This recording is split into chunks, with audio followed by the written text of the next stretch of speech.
말씀은 고린도 후서 4장입니다.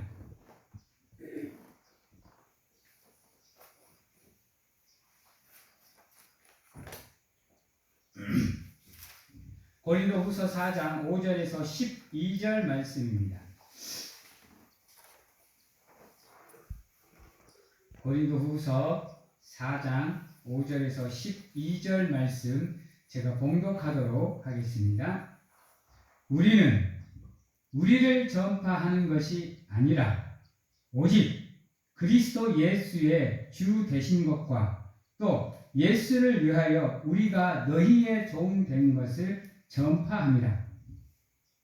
어두운 데에 빛이 빛이라 말씀하셨던 그 하나님께서 예수 그리스도의 얼굴에 있는 하나님의 영광을 아는 빛을 우리 마음에 비추셨느니라. 우리가 이 보배를 질 그릇에 가졌으니 이는 심히 큰 능력은 하나님께 있고 우리에게 있지 아니함을 알게 하려 함이라. 우리가 사방으로 우겨쌈을 당하여도 쌓이지 아니하며 답답한 일을 당하여도 낙심하지 아니하며 박해를 받아도 버림받지 아니하며 거꾸로 트림을 당하여도 망하지 아니하고 우리가 항상 예수의 죽음을 몸에 짊어짐은 예수의 생명이 또한 우리 몸에 나타내게 하려 함이라. 우리 살아있는 자가 항상 예수를 위하여 죽음에 넘겨짐은 예수의 생명이 또한 우리 죽을 육체에 나타나게 하려 함이라. 그런즉 사망은 우리 안에서 역사하고 생명은 너희 안에서 역사하느니라. 아멘. 여러분, 오늘 말씀 중에 1절 말씀이 정말로 소중한 말씀입니다. 모든 기독교인들이 가져야 될 믿음의 자세입니다. 현대사회 기독교인들이 사람들에게 역대히 손가락질을 당하고 세상에게 비방을 당하는 이유가 여기에 있습니다. 우리는 피조물입니다. 하나님의 말씀으로 창조가 된 존재예요. 그 피조물이 창조자를 넘어설 수는 없는 겁니다. 근데 아이러니하게도 인간은 그 선을 넘어버렸어요. 세상에 사는 모든 피조물들 중에 하나님께 도전하는 존재는 없습니다. 꽃이든 식물이든 동물이든 그저 자기들에게 창조의 섭리대로 주어진 삶, 그들은 그대로 그들의 삶을 살아갑니다. 식물이 동물의 영역을 넘어가지 않습니다. 동물이 식물의 영역을 넘어가지 않습니다. 동물이 사람의 영역을 넘어오지 않습니다. 근데 유일하게 인간만 모든 영역을 뛰어넘습니다. 그렇게 창조가 되었어요. 근데 딱 한 가지, 모든 영역을 다 뛰어넘을 수 있는 존재지만 단 하나의 영역은 하나님이 허락하시지 않았습니다. 근데 인간은 그 선을 무단히 더 넘으려고 노력합니다. 하나님이 허락하지 않았던 영역에 손을 대었던 아담과 하와는 저주를 받았습니다. 하나님의 영역에 도전하려고 했던 바벨탑을 짓던 사람들 또한 하나님께 저주를 받았어요. 그 역사를 우리는 알고 있습니다. 그래서 우리는 될 수 있으면 그 영역을 넘지 않기 위해서 노력해야 됩니다. 우리가 그 영역을 넘는 순간 또다시 하나님의 저주는 우리에게 주어질 겁니다. 근데 지금 세상에서 일어나는 일들을 한번 보십시오. 하나님이 성경을 통해서 금하였던 일들이 세상에서는 합법으로 여겨지려고 하고 있습니다. 여러분, 동성이 어때요? 성경은 금하고 있습니다. 하나님께서는요, 만약에 동성혼을 하나님께서 허락하셨다 그러면 남자와 여자가 한 몸을 이룬다고 말씀하실 때도 동성으로 한 몸을 이룰 것을 아마 말씀하셨을 거예요. 근데 성경은 이성을 얘기합니다. 동성을 절대 얘기하지 않아요. 오히려 동성애 때문에 소돔과 고모라가 멸망을 당해요. 여러분, 기억하셔야 돼요. 하나님께서는요, 사람과 사람 사이의 관계는 허락하십니다. 그러나 그 외의 관계는 허락하지 않습니다. 세상을 보세요. 수관을 하고 있어요. 근데 그것을 아무렇지 않게 생각해요. 하나님께서 허락하신 성을 바꾸는 것을 허락하지 않으셨습니다. 근데 자기가 생각해서 남성을 포기하고 여성으로 갑니다. 여성을 포기하고 남성으로 가요. 지금 세상은요, 하나님의 말씀에 반한 일들이 엄청나게 일어납니다. 하나님께서는 세상 만물, 자연 만물을 다스리라고 했지 그것을 파헤치라고 하지 않았습니다. 파괴하라고 하지 않았어요. 근데 지금 자연을 파괴한 인간은 그 대가를 지금 받고 있습니다. 기근으로 사람이 죽어갑니다. 홍수로 사람이 죽어가요. 태풍으로 사람이 죽어갑니다. 지진으로 사람이 죽어가요. 쓰나미로 사람이 죽어갑니다. 하나님께서 다스리라고 할 때는 그 모든 것을 사랑하라는 얘기였지 자신의 이익을 위해서 파괴하라는 말 아니었습니다. 그러나 인간은 그렇게 행동했습니다. 그 대가를 지금 인간이 받고 있습니다.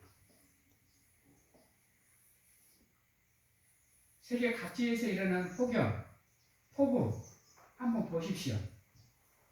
그거 인간이 감당하겠습니까? 지진은 어떻습니까? 충분히 다스리면서 인간이 그것을 감당하게 만들어 놨는데 결국은 지금 인간이 그것을 감당하지 못해서 인간의 생명을 빼앗기는 하나님의 피조물에 의해서 하나님의 피조물이 생명을 뺏기는 엄청난 사단들이 지금 벌어지고 있습니다. 우리가 하나님 앞에 겸손하지 않으니까, 우리가 하나님 앞에 낮아지지 않으니까, 우리가 하나님과 동등됨을 취하려고 하니까 지금 인간에게 엄청난 재앙이 오고 있습니다. 세상 보십시오. 생명을 새로이 창조해내기 위해서 부둥이도 노력합니다. 인간을 대체할 수 있는 존재를 만들어내기 위해서 인간이 노력하고 있습니다. AI, 생명복제, 그걸로 인해서 인간에게 지금 엄청난 고통들이, 고난들이, 시련들이 다가오고 있어요. 인간이 인간 세상에서 살면서 인간이 인간의 직업을 잃어요. 인간의 존재가 약해져요. 여러분, 인간은 인간을 구원할 수가 없습니다. 인간은 생명을 창조할 수도 없습니다. 우리의 생각과 마음으로 제발 하나님의 영역을 침범하지 마십시오. 그저 나는 죄인이고 나는 하나님의 백성이고 나는 하나님의 피조물임을 고백하시고 겸손히 하나님을 섬기는 일에 충성하시는 우리 사랑하는 성도님들이 되시기를 바랍니다. 우리의 입술을 열어서 하나님의 영광을 가로채지 마십시오. 하나님께 돌아가야, 하나님께 돌려야 될 그 영광을 믿음이라는 허울로 여러분 가로채지 마십시오. 오늘 말씀 1절에 5절에 보면 이렇게 얘기합니다. 우리는 우리를 전파하는 것이 아니라 오직 그리스도 예수의 주 된 것과 또 예수를 위하여 우리가 종 된 것을 고백한다고 했어요. 이게 믿음의 사람이 고백해야 될 최우선의 믿음의 고백입니다. 그리고 이 고백을 끝까지 지키셔야 돼요. 근데 우리는 조금만 지나면 우리가 하나님 위에 있어요. 우리가 하나님보다 뛰어난 존재가 되어버려요. 하나님의 전지전능 위에 내가 서요. 그래서 나도 모르는 사이에 나의 삶의 영역 속에서 내가 신이 돼요. 내 말이 곧 법이 돼요. 이건 안타까운 모습입니다. 그러다 보니까 자연스럽게 우리가 잘못을 행할 수밖에 없게 되어 있어요. 그러니 믿지 않는 사람들이 보기에 우리들의 모습이 가짠치요. 오히려 믿지 않는 사람들이 우리보다 더 겸손한 경우가 많아요, 여러분. 아이러니하게도. 그래서 그런 모습들을 보면 정말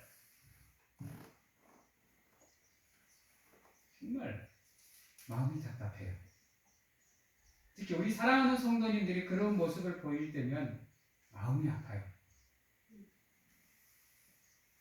겸손하게 하나님을 섬기고 예배할 수 있는 우리 사랑하는 성도님들이 되시기를 바랍니다.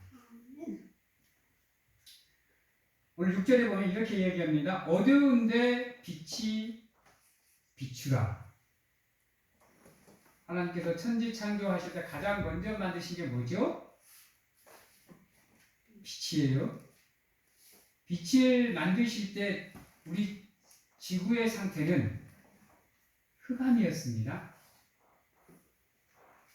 암흑으로만 가득 차 있었어요. 빛이 손톱만큼도 먼지만큼도 없었어요, 여러분. 죄악의 세상이었습니다. 혼돈의 세상이었어요. 그곳에 하나님의 빛이 비치니까 창조의 역사가 일어나요. 질서가 잡혀요. 생명이 움터요. 그전에는 생명이 살아갈 수 없는 상태였습니다. 그래서 6절에 어두운데 빛이 빛이라 말씀하셨던 그 하나님께서 예수 그리스도의 얼굴에 있는 하나님의 영광을 아는 빛, 그 빛을 우리 마음에 비추었다라고 얘기를 해요.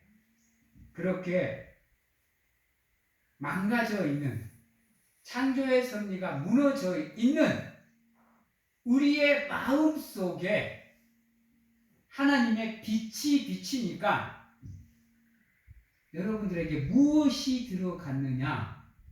예수 그리스도를 아는 지식과 믿음이 여러분들의 마음에 들어갔습니다. 그러므로 인해서 여러분들이 누구를 알게 되었느냐? 하나님을 알게 되었어요.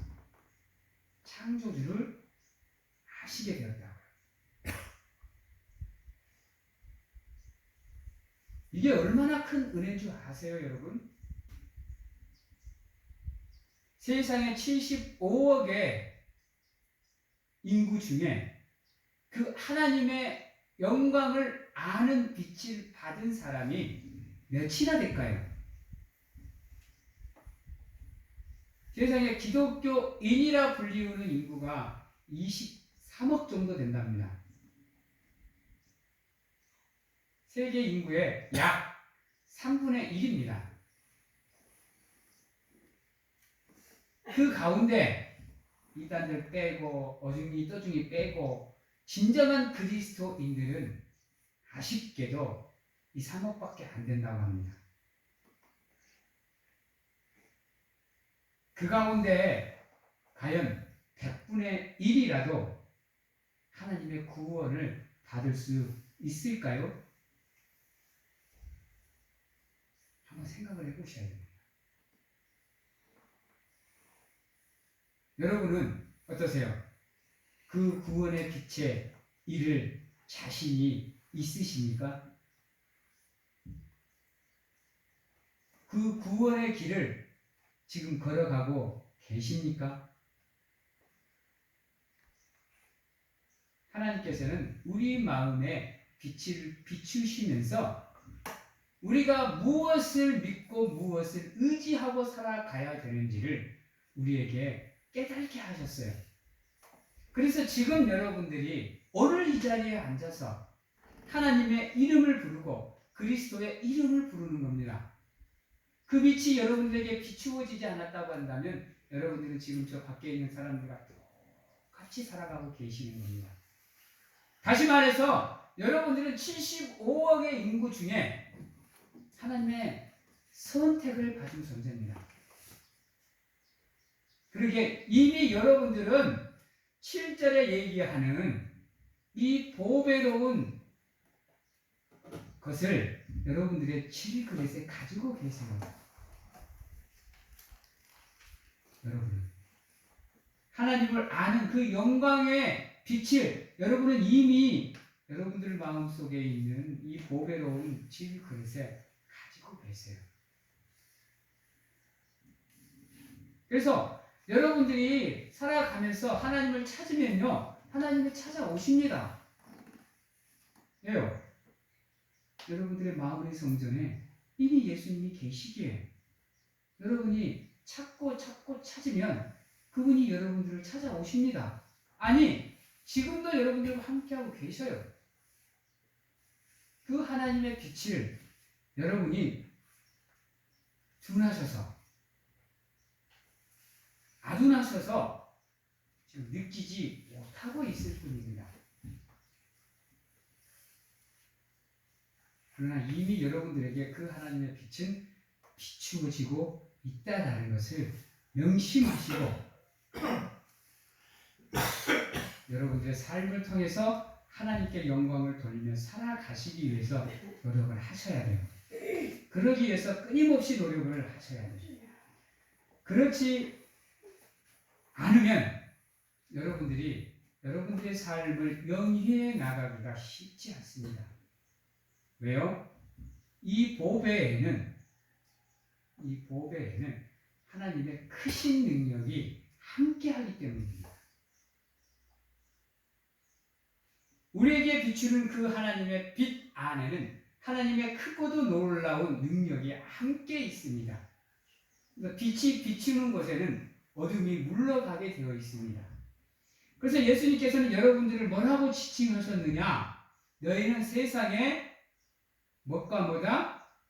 빛과 소금이다라고 했어요. 그래서 여러분들이 하나님께 빛을 받았듯이 여러분들이 세상으로 나아가면 여러분들로 인해서 세상의 어두움이 물러나야 됩니다, 여러분. 그게 하나님의 빛의 자녀의 모습인 겁니다. 어떠세요? 여러분이 가면 다툼이 생기세요? 평안이 생기세요? 여러분들의 입술의 말을 통해서 화해의 말씀을 하세요? 다툼의 말씀을 하세요? 이거 생각해 보셔야 됩니다. 여러분 안에 하나님의 빛이 있으면요, 여러분이 가는 곳마다 어떠한 일이 일어나느냐? 바로 팔복에 나오는 모습들이 여러분들을 통해서 나오게 되어 있어요. 오늘 교동과 같은 모습이 여러분들에게서 나와야 돼요. 여러분이 심령이 가난한 자가 될 수 있어요. 여러분이 애통하는 자가 될 수 있고요. 여러분이 온유한 자가 될 수 있어요. 여러분이 의에 줄이고 목마른 자가 될 수 있고요. 긍휼히 여기는 자가 될 수 있고요. 마음이 청결한 자가 될 수 있고요. 화평케 하는 자가 되고요.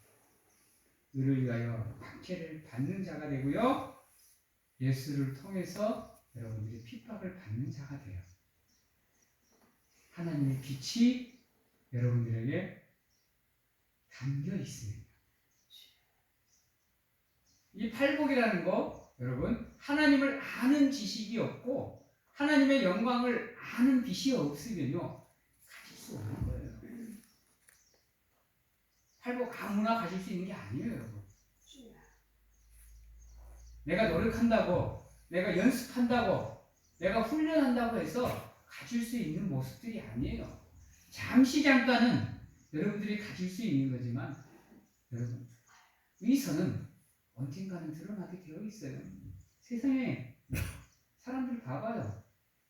위선은 드러나게 되어 있습니다. 아무리 꽁꽁 감추고 완전 범죄를 했다고 해도요. 위선은 드러나게 되어 있어요. 그래서 여러분들이 끊임없이 노력을 해야 하나님의 빛이 있는 사람만이 천국을 바라볼 수 있고요.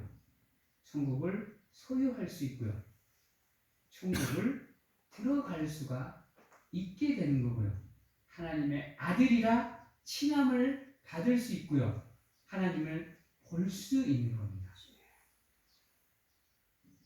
그래서 여러분 우리의 삶의 빛은 다른 것이 아니에요. 제발 좀 믿음 생활을 하시고 성도로서의 삶을 사는 여러분들이 삶의 빛을 다른 데서 찾지 마세요. 부탁드려요. 믿음에 정진하면서 여러분들의 삶의 빛을 하나님께로 맞추세요. 말로만 하지 마시고 신앙 고백이라는 거 여러분 말로 해서 이루어지는 게 아니에요. 신앙 고백에는요 반드시 내 입술의 고백함과 함께 내 삶도 따라가야 되는 게 삶의 고백인 거예요. 내가 신앙 고백을 하는 만큼 내 삶이 못 따라가면 그건 신앙의 고백이 아니에요, 여러분. 여러분들 매주 예배 시간마다 신앙 고백 하십니다. 하시죠? 이 신앙 고백이 여러분 쉬운 게 아니에요, 여러분. 여러분들의 입술을 열어 그 신앙 고백을 하면 여러분들의 삶 또한 그 신앙 고백에 합당하게 살아가셔야 돼요. 그렇게 노력하지 않으면 여러분들의 입술을 통한 모든 신앙의 고백은 헛것이 되는 겁니다, 여러분. 야고보서에 이야기하잖아요. 행함이 없는 믿음은 뭐한 믿음이다? 죽은 믿음이다.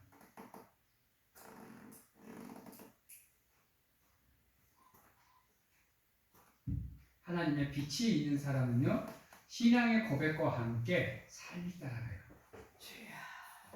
그런 사람은 어떠한 삶을 사느냐? 여러분 8절 말씀입니다. 우리가 사방으로 우겨쌈을 당하여도 쌓이지 않을 수 있도록 하나님이 도와주십니다.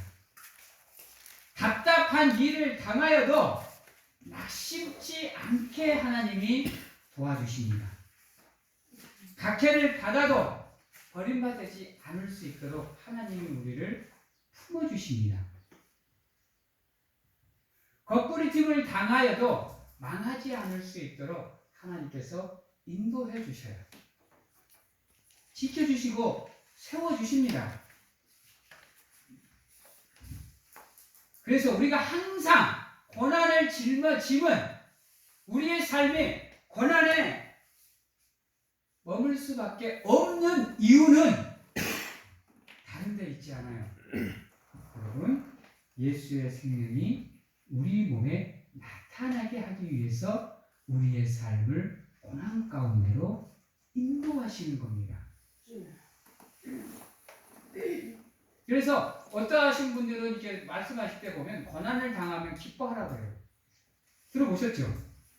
여러분, 고난이 세게 오면 세게 올수록 크게 기뻐하라 그래요. 나도 처음에 그 말이 미쳤다 그랬어요. 근데요, 삶을 통해서 그러한 경험을 한 번씩 할 때마다 그 말이 진리라고 느껴요. 생각해요. 왜요? 하나님은 우리에게 복을 크게 주고 싶으면 크게 시험하십니다. 복을 작게 주고 싶으면 작게 시험하십니다. 말을 바꾸면 크게 사용하시려고 하면 시련을 크게 주십니다. 그러나 하나님의 도구로 작게 사용하시려고 하면 작은 시험으로 여러분들을 시험하십니다. 통과하는 것만큼 하나님께서 여러분들을 사용하시는 거예요. 우리는 그것을 믿음의 분량이라고 얘기합니다. 그래서 여러분들이 나는 왜 이렇게 큰 고통을 당하는가 라고 생각하면 이 꼴은 뭐다?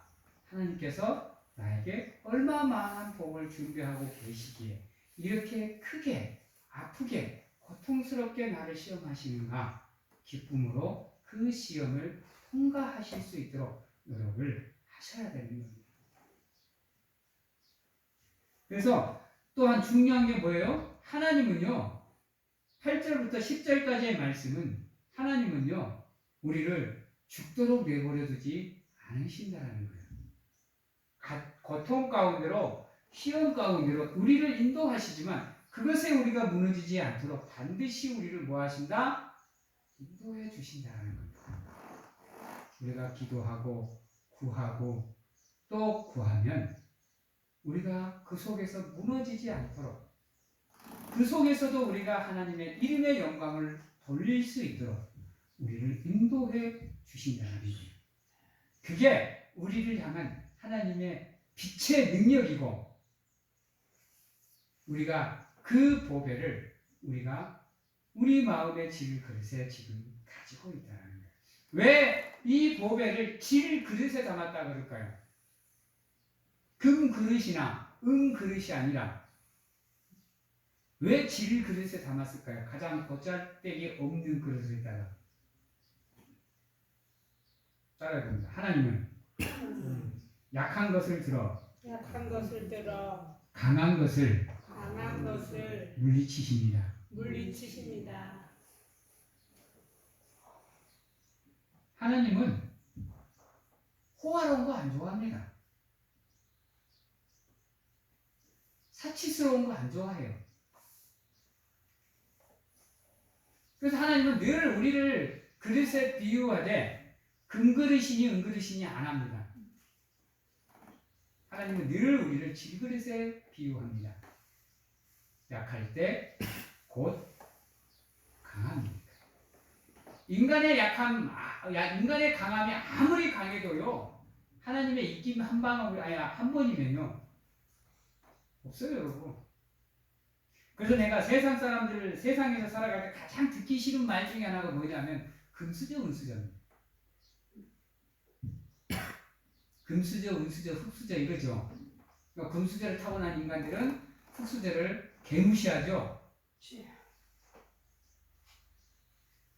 세상에서는 그럴 수 있습니다. 약육 강식이 곧 세상의 법칙이니까요. 그러나 하나님의 은혜 안에서는요, 오히려 금수저, 은수저가 하나님의 관심 밖에 있습니다. 오히려 흙수저가 하나님께 복을 받아요. 왜? 금수저, 은수저가 천국에 들어가는 게 쉬울까요? 흙수저가 하나님 천국에 들어가는 게 쉬울까요? 여러분, 부자가 천국에 들어가는 것은 낙타가 바늘길을 들어가는 것보다 더 어렵다고 했어요. 그러므로 여러분, 흙수저와 같은 마음으로, 질그릇과 같은 마음으로 교만하지 마시고 겸손하게 약한 가운데서도 하나님의 강함을 바라보시고 여러분들의 삶을 사시고 여러분들의 믿음을 사시기 바랍니다. 반드시 하나님께서 여러분들을 붙잡아 주셔서 세상에서 상처받고 세상에서 슬픔 당한 여러분들의 마음을 싸매 주시고 위로해 주실 겁니다. 우리 하나님은 절대로 흔들리는 갈대를 꺾지 않고 상하는 갈대를 꺾지 않습니다. 끝까지 참고 인내하는 가운데에서도 절대로 흔들리는 촛불을 끄지 않으시는 하나님의 그 은혜와 사랑을 바라보시는 가운데 여러분들의 삶의 희망을, 삶의 소망을, 삶의 빛을 하나님께 맞추고 살아가시는 겸손한 하나님의 백성, 하나님의 자녀, 하나님의 성도가 되시는 우리 사랑하는 성도님들이 되시기를 바랍니다. 여러분 마지막으로 12절을 보고 마무리하겠습니다. 한번 따라해 보시기 바랍니다. 그런즉 사망은 우리 안에서 역사하고 생명은 너희 안에서 역사하느니라. 여기서 말하는 우리는 세상 모든 사람을 지칭합니다. 여기서 말하는 너희는 하나님의 영광을 아는 빛을 가진 자를 말합니다. 여러분은 어디에 속하는 그룹이십니까? 여러분이 생명이 역사하는 너희가 될 수 있는 귀한 은혜가 여러분들과 함께 하기를 간절하게 소망합니다. 이제 말씀을 마치도록 하겠습니다. 사랑하는 성도 여러분, 우리는 우리의 능력으로 사는 존재가 아닙니다. 세상에서 우리가 우리의 능력으로 산다고 한다면 제대로 기쁨을 누리고 살 수 있는 사람은 없습니다. 평안을 누리고 평화를 누릴 수가 없습니다. 세상은 자기의 이익에 따라 움직이기 때문입니다. 왜 러시아가 우크라이나를 침공합니까? 왜 하마스가 이스라엘을 공격합니까? 왜 그 둘이 평화협정을 못 맺습니까? 종전을 왜 못해요? 우리나라만 보세요. 왜 종전을 못해요? 여러분, 그게 인간이기 때문입니다. 그래서 인간의 욕심으로는 세상에서 평안을 누릴 수가 없습니다. 여러분들의 삶을 온전히 하나님께 맞추시는 가운데 겸손히 하나님의 빛을 받아들이시고 그 빛 안에 거하는 하나님의 빛의 자녀로서의 삶을 살아가시는 우리 사랑하는 성도님들이 다 되시기를 주님의 이름으로 축원합니다. 기도하겠습니다. 사랑의 하나님 감사합니다. 오늘 이 시간도 우리와 함께 해주셔서 우리가 세상에서 살아갈 때 매 순간 우리와 함께 해주시는 가운데 우리가 하나님이 우리와 함께함을 깨달을 수 있고 알 수 있고 느낄 수 있도록 도와주셔서 어떠한 경우에도 하나님이 나와 함께 함을 알고 흔들리지 않는 믿음, 강하고 담대한 믿음으로 하나님께 영광을 돌리는 귀한 우리가 되게 하여 도와주시옵소서. 우리 마음에 비추어 주신 하나님을 아는 그 영광의 빛을 우리가 소유하게 해 주셔서 감사합니다. 그 하나님의 뜻대로 우리가 세상의 빛을 비추어 하나님의 영광을 드러내는 귀한 삶을 살아갈 수 있도록 하나님 도와 주시옵소서. 지금은 우리를 죄에서 구원하시기 위해 이 땅에 오신 예수 그리스도의 은혜와 세상 끝날까지 항상 우리와 함께 하시는 가운데 품에 안아주시고 업어주시는 하나님 아버지의 사랑하심과 세상 어느 곳에 가서 무엇을 하든지 간에 우리를 지키시고 보호하시는 성령님의 교통하심이 오늘 이 자리에서 우리가 받은 하나님의 빛을 세상으로 비추겠느라고 믿음의 고백을 하는 우리 사랑하는 성도님들 머리 위에와 가정과 직장, 자녀와 건강 위에 지금부터 영원토록 함께 하시기를 축원하옵나이다.